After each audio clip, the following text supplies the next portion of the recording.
Boa noite, me chamo Pedro Henrique. Estou aqui apresentando o dispositivo da matéria de Educação e Tecnologias Contemporâneas. Eu escolhi o Scratch como subtópico, digamos assim, a programação, ou seja, a programação em blocos, que é trazida pela linguagem Scratch. O Scratch ele foi criado pelo MIT. Ele visa o público-alvo de crianças de 5 até 16 anos, de 5 anos pelo Scratch Junior, de 5 a 7 anos, e do público seguinte pelo Scratch comum mesmo. É o site principal, digamos assim. O Scratch ele pode ser acessado tanto de maneira online, via o site do Scratch, scratch.mit.edu, quanto ele pode ser baixado através do site, você pode rodar localmente, ele tem exige recursos mínimos para ser rodado. Eu não vou contextualizar muito aqui o porquê que eu escolhi isso por causa do tempo, eu vou focar nos recursos que o Scratch tem. Então, o Scratch ele visa que a criança ou o jovem ele tenha a possibilidade de utilizar sua criatividade ao máximo, ou seja, ele também chama atenção por ter o anúncio, né, de você pode criar histórias, criar jogos e animações. Isso é muito interessante para o público infantil e jovem no geral, porque ele pode criar e ele pode compartilhar o que ele criou, o funcionamento, a lógica, o visual, as funcionalidades, tipo, a pontuação, se for um jogo. Tudo isso ele pode compartilhar com um colega que pode, por sua vez, aprender com ele e reproduzir da sua maneira ou criar o seu próprio projeto com base no que aprendeu.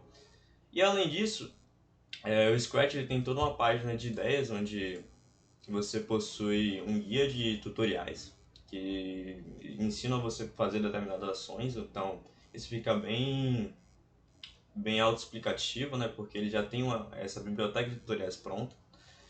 E o Scratch também tem um suporte muito bom para o educador, porque ele tem uma guia especial para educadores que ele, ele introduz assim materiais de recursos que podem ser utilizados para montar aulas, como cards de programação que ensinam a fazer determinada funcionalidade no seu projeto, planejamentos de aula. Ele também te dá a opção de você criar uma conta como professor para poder você gerenciar as contas dos seus alunos que não saibam fazer isso, ou para que seja mais cômodo para a turma que você possa gerenciar. Bom, para uma apresentação breve do Scratch, eu vou resumir aqui. Eu fiz um pequeno projeto, como o meu tema é a programação.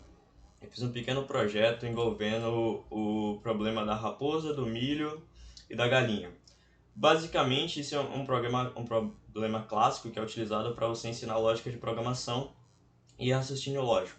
Você tem que atravessar a raposa, o milho e a galinha para o outro lado, seja da fazenda, do que for.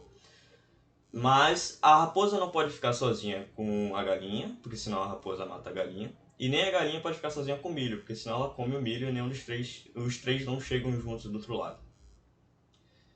Eu reproduzi esse problema utilizando o Scratch. Eu tenho aqui toda uma interaçãozinha, uma animação entre a galinha. Eu não vou demonstrar muito porque a galinha faz barulho, deixa eu até mutar a aba. E eu não vou demonstrar muito porque a apresentação tem que ter 5 minutos, então eu vou resumir. Mas eu posso levar depois em aula isso. Mas esse problema ele é muito interessante porque você vai...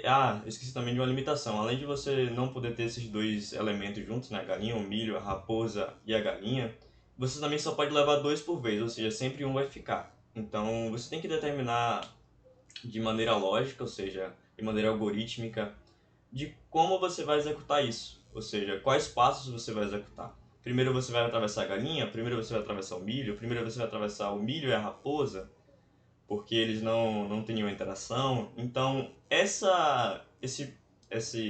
desafio ele propõe que você pense dessa maneira mais lógica, que você pense dessa maneira sequencial. E esse é uma grande base para a programação como um todo, independente da linguagem que você venha a trabalhar no futuro, ou que você conheça e tal. A lógica, a maneira de você pensar sequencialmente é a base da programação.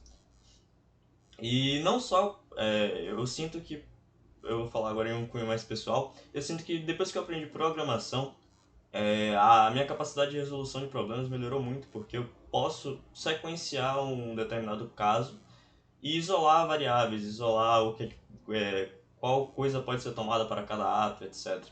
Isso é uma habilidade que é muito interessante se desenvolver com crianças, porque ela aprende a como lidar com determinados problemas, e ela aprende também isso de maneira criativa, porque ela pode criar, explorar o que quiser e como quiser. Bom, eu vou encerrar minha fala por aqui, por causa do limite de tempo, mas eu espero trazer isso em aula e explorar um pouquinho mais. Até mais!